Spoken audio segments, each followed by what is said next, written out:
सो अब हमारे पास जो नेक्स्ट क्वेश्चन है वो है find the logical error in the below code. हमें इस कोड में इसी किसी प्रकार का लॉजिकल एरर पता करना है। तो हमारा सबसे पहली बात तो हमारी एक प्रॉब्लम सॉल्व हो गई, हमारा टाइम वेस्ट नहीं होगा। हमें किसी भी प्रकार का सिंटैक्टिकल एरर यहाँ पे देखना नहीं है, हमें सिर्फ लॉजिकल एरर देखना है। सिंटैक्टिकल वाइज ये क्वेश्चन, ये कोड सही लिखा हुआ है।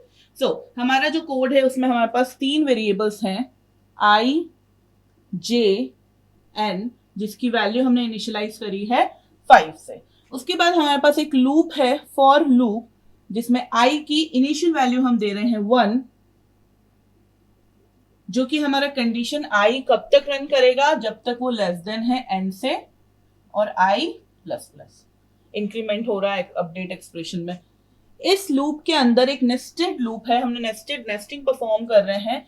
वो लूप है जे लूप का, जिसमें जे की वैल्यू इनिशियलाइज हो रही है आई की वैल्यू से। जो भी आई की वैल्यू होगी उसी को इनिशियल वैल्यू मिलेगी जे के लिए।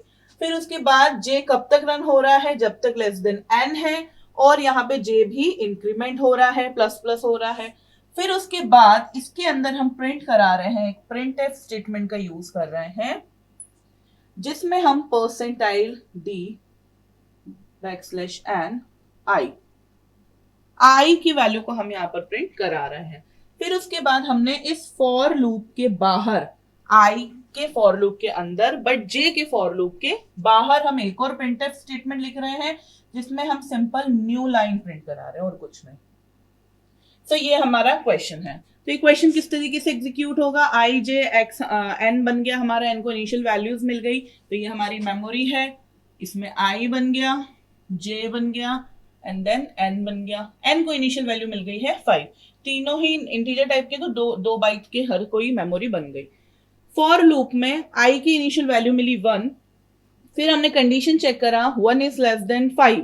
फिर उसके बाद यहाँ पर हम आए लूप के अंदर हमें एक और लूप मिल गया, फॉर लूप के अंदर हमने यहाँ पे जे की इनिशियल वैल्यू क्या दी है, जो कि आई की एग्जिस्टिंग वैल्यू है, और वो क्या है इस वक्त 1। तो जे को भी इनिशियल वैल्यू क्या मिल गई है, अब 1 मिल गई है। जे कब तक रन हो रहा है, 1 इज लेस देन 5 एन की वैल्यू तक, और जे प्लस प्लस। तो यहां पर हम एंटर करेंगे, तो यहां पर हम आई की वैल्यू प्रिंट करा देंगे, जो कि है अभी 1 हमने यहाँ पे प्रिंट करा दिया। फिर उसके बाद, क्योंकि अभी नेस्टेड लूप्स हमने जो पढ़े थे, मैंने आपको बताया था कि अंदर जो लूप लिखा होता है, इनर लूप जो होता है, वो पूरा कंप्लीटली इसके सारे इटरेशंस एग्जीक्यूट होंगे, उसके बाद हमारा आउटर लूप का एक इटरेशन एग्जीक्यूट होता है। फिर सेकेंड इटरेशन में हमारा जो आउटर लूप के अंदर इनर लूप लिखा होता है, वो फिर से अपने सारे इटरेशन कंप्लीट करता है। इस तरीके से थर्ड इटरेशन आउटर लूप का कंप्लीट होता है। तो हर एक इटरेशन जो आउटर लूप का होगा, उसके लिए इनर लूप के सारे इटरेशंस रन होते हैं। हमारा अभी जे लूप ही रन हो रहा है। जे लूप के अंदर हमने यहाँ पे इनिशियल वैल्यू सिर्फ एक बार रजिस्टर होती तो 1 मिल गया था, उसके बाद यहाँ पे जे प्लस प्लस हुआ, तो 1 से वैल्यू अब क्या हो गई है, जे की 2 हो गई है। यहाँ पे कंडीशन चेक हुई, कंडीशन अभी भी ट्रू है, तो कंडीशन ट्रू होने की वजह से फिर से क्या प्रिंट हो गया है, 1 प्रिंट हो गया है। फिर उसके बाद हम यहाँ पर गए, फिर से यहाँ पे चेक करा हमने, जे की वैल्यू वापस से हमारी जे प्लस प्लस होने की वजह से 3 हो गई है।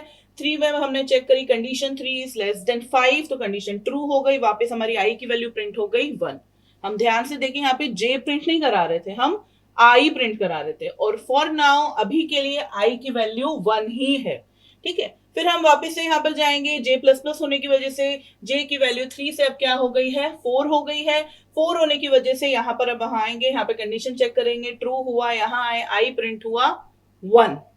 इसके बाद जे प्लस प्लस हुआ और कंडीशन हमारा जो जे है वो 5 हो गया। कंडीशन क्या हो गई, अब यहाँ पे फॉल्स हो गई। अगर कंडीशन में लिखा होता लेस देन इक्वल्स टू, तो कंडीशन ट्रू होती, बट यहाँ पे क्या लिखा है, लेस देन, तो 5 इंक्लूड नहीं करेगा, तो इसलिए यहाँ पर हमारा अब कंडीशन फॉल्स हो गई, हमारा लूप यहाँ से ब्रेक हो गया, और इसको अब यहाँ से न्यू लाइन मिल गई।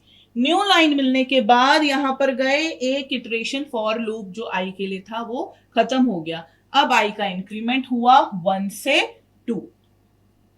जब 1 से 2 इंक्रीमेंट हुआ, हमने यहाँ पे कंडीशन चेक करी, कंडीशन चेक करने पे कंडीशन ट्रू हो गई, वापस अब अंदर आए, हमें जे का लूप मिला। तो जैसे जे का लूप वर्क कर रहा था i इक्वल्स टू 1 के लिए, अब वैसे हमारा जे का लूप वर्क करेगा i इक्वल्स टू 2 के लिए। क्यों? क्योंकि जे की अब इनिशियल वैल्यू क्या हो जाएगी, वापस से 2 हो जाएगी। जो 5 हो गई थी वो हटकर वापस से रीअसाइन हुआ 2 हो गई। अब कंडीशन वापस से चेक हुई 2 इज लेस देन 5, तो कंडीशन ट्रू है, तो यहां पर हमने i की वैल्यू प्रिंट करा दी 2। फाइन। फिर उसके बाद यहां गए j प्लस प्लस हुआ 3 हो गया। फिर हम यहाँ पे चेक करेंगे कंडीशन ट्रू हो गई, तो यहाँ पर हमने वापस से प्रिंट करा दिया 2। फिर हमारा j प्लस प्लस हुआ 4 हो गई और वापस से हमने यहाँ पे प्रिंट करा दिया 2। जैसे ही हमारी 5 हो जाएगी वैल्यू तो हमारी कंडीशन फॉल्स हो गई और अब ये लूप खत्म हो गया है, न्यू लाइन मिल गई। तो यहां से अब हम स्टार्ट करेंगे। अब हम गए नेक्स्ट इटरेशन आउटर लूप के लिए। फिर वहां पे यहाँ पे i प्लस प्लस होने की वजह से 2 से अब वैल्यू क्या हो गई है 3, और j को इनर लूप में वापस इनिशियल वैल्यू मिल गई 3, रीअसाइन हो गई है वैल्यू। तो अब j की वैल्यू वापस 5 से हटकर हो गई है 3, तो ये पूरा चलेगा 3 4 के लिए। दैट मींस यहां पर 2 बार 3 प्रिंट हो जाएगा। फिर जैसे ही 3 और 4 के लिए चलेगा, 5 जैसे ही वैल्यू हो जाएगी j की, तो यहां पर क्या होगा, हमारा जो कंडीशन है वो फॉल्स हो जाएगी। हम नेक्स्ट सिचुएशन के लिए गए। अब i की वैल्यू हो गई है 3 से 4, j की इनिशियल वैल्यू अब वापस से क्या हो गई है 5 से हटकर 4, तो यहाँ पे कंडीशन अभी भी ट्रू है, तो यहाँ पे एक बार 4 प्रिंट हो जाएगा जो कि i की वैल्यू है। और फिर उसके बाद जैसे ही j 5 हो जाएगा, कंडीशन फॉल्स, ये वाला लूप हमारा हो गया टर्मिनेट, बाहर गए, i प्लस प्लस हुआ, तो i की वैल्यू अब हो गई है 5।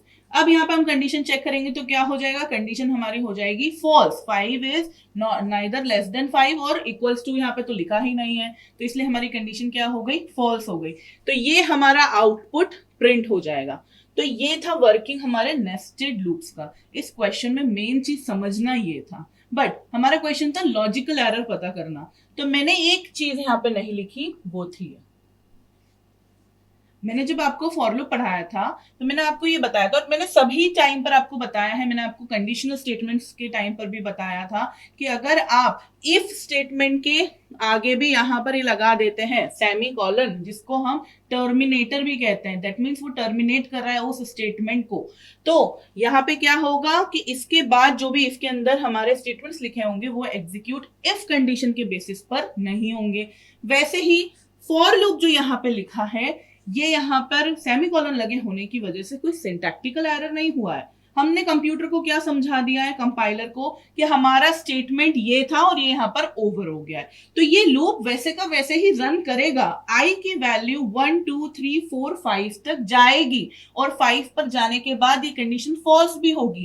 कंडीशन फॉल्स होने के बाद ये लूप टर्मिनेट भी होगा। लेकिन जो हम चाहते थे, जिस तरीके से हमारा आउटपुट ये प्रिंट हो, उस तरीके से हमारा आउटपुट प्रिंट नहीं होगा। उस केस में क्या हो जाएगा, अब उस केस में हमारा आउटपुट कुछ इस तरीके से आएगा। अब पूरा i का रन हुआ लूप, 1 2 3 4 5 तक गया और 5 तक जाने के बाद हमारा लूप जो है, हमारा कंडीशन फॉल्स होने के बाद लूप टर्मिनेट हो गया।